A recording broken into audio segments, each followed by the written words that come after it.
I just got in about 20 minutes ago. Anybody been here longer than me? Pretty much everybody. So my name is Mike Doornbos. Anybody remember Byte magazine?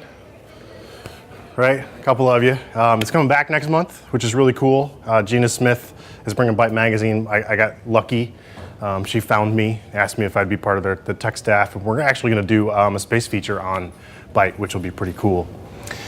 Today, though, I'm going to talk about inspiring kids by thinking big in space. Anybody have kids? Raise your hand if you have kids. Do they like space? Yeah, that's what I get. My kids don't really like space either. My kids are 15 and 12. And I asked my daughter yesterday, she's 15, and I asked my daughter yesterday what it is about space that would make it interesting. And she said, honestly, Dad, I want to know that we can do it. I hear people say we're going to do these things, and then I don't feel like we're going to do it. And what happens is exactly what's happening with her generation is exactly what happened with me. Anybody remember this magazine? Omni magazine. All right, I was born in 1975, so this issue was from when I was potty trained. So, but 1979, page 71 is an article about how we're going to have private space flight. Like by the time I'm in first or second grade, that's probably like a priceless artifact I just dropped out of there. It's like a, right? So this is something that actually really hit home with me. Private space flight when I was a kid, it was going to happen, right? It was going to happen in a couple years, and it didn't happen. And now my daughter looks at the same thing and says, it's not going to happen. Gary Vaynerchuk is a pretty famous rock author, and he has a really great phrase that I wanted to grab, and it's we call this the poser effect. And that's when you say something and do something else, or you promise something that you cannot deliver, or that you don't know how to deliver. This is the future I was going to have, right? It was. What's funny is I actually believe that this is the same future that I'm going to have. We just hit pause for like 30 years, and which should give you an idea how old I am. But this is inspirational for kids. Because kids don't have constraints. They don't have constraints in their thinking. No one's told them that they can't. So to them, I can take my 12-year-old and say, look at this. And he says, you know what? We got robots that can catch balls, right? And if you're a technologist, you know how difficult it is to get a robot. If you throw a ball across the room and get a robot to catch a ball, it's really hard to do. Well, there's a couple researchers just last month that have this terrific robot. He's got 2 arms. They throw a ball across the room. 80% of the time this robot can catch it, yet I don't have any of this stuff, right? So what happened? What happened to my dreams? Anybody? Nobody? Nobody knows. Politics happened. Politics, well, that's a good one. I know, come on in. Wow, that's a good looking group of people that just came in. The end. Oh. So I know that kids like this stuff. I know that kids still like this stuff because this was yesterday. This is on Twitter. Rocket City Space Pioneers. Anybody from Huntsville? Heard of Rocket City Space Pioneers, right? Tim Pickens. Anybody heard of Tim Pickens? Right? Tim Pickens is the kind of guy, I talked to Tim and met him a couple times. He's the kind of guy that could look at a garbage can full of junk and make a spaceship out of it.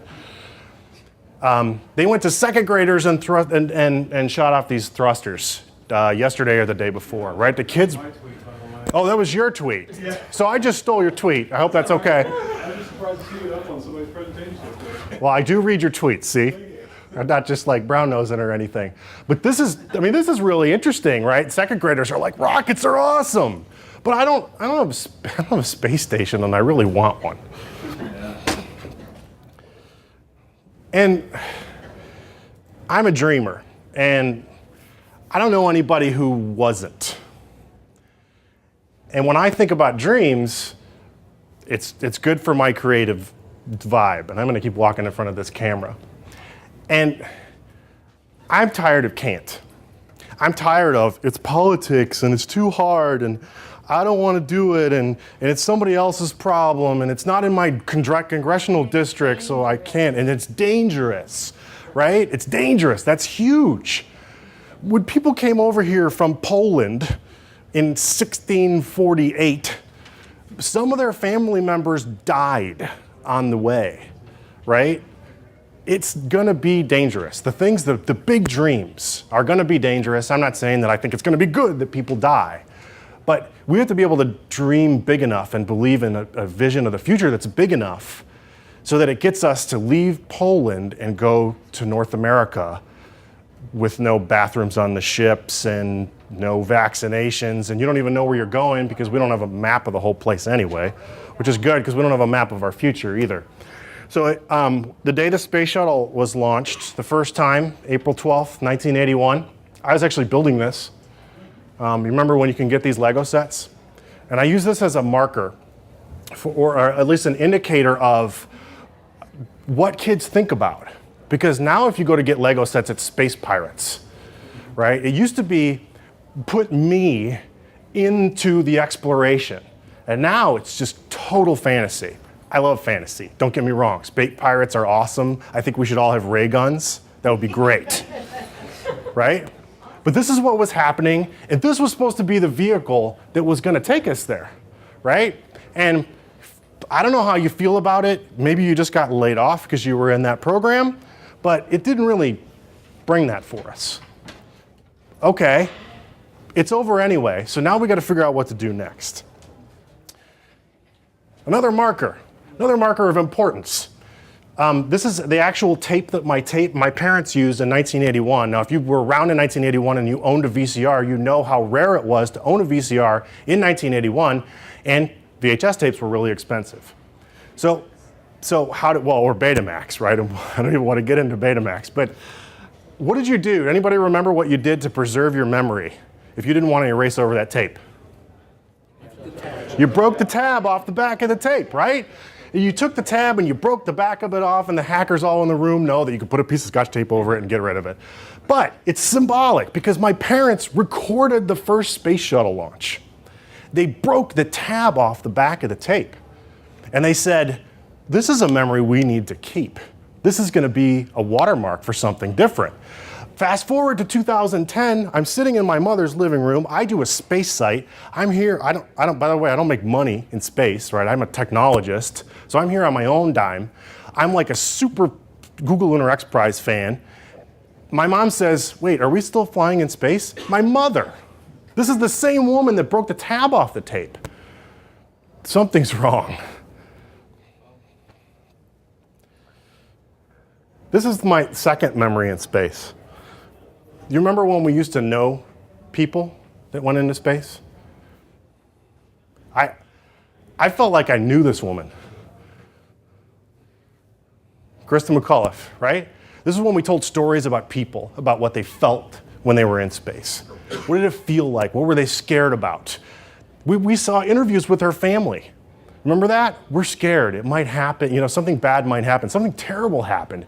And everything seemed like it was going really good until this point, and then all of a sudden we turned into mindless robots. I don't know why we took the coolest thing on Earth, rockets and fire and aliens and ray guns, right? And we made it this, it's like boring science junk, right? And science is awesome, but people are much better.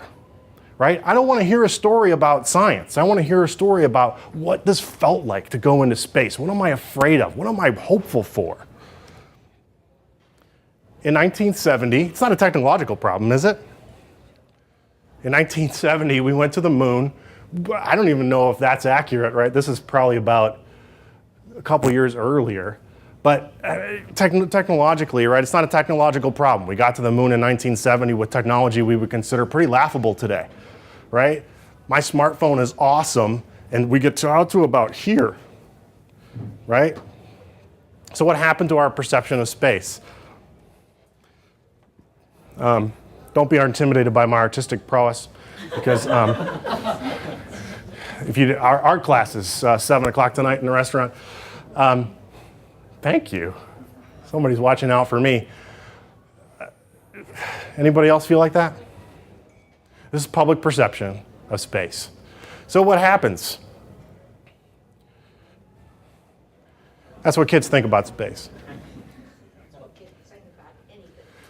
I don't actually know that that's true. I know that kids are really inspired by some things. Some things. Story, adventure, opportunity, Facebook. Dancing with the Stars. Dancing with the Stars. Facebook, right? Facebook is exciting. I don't really know why.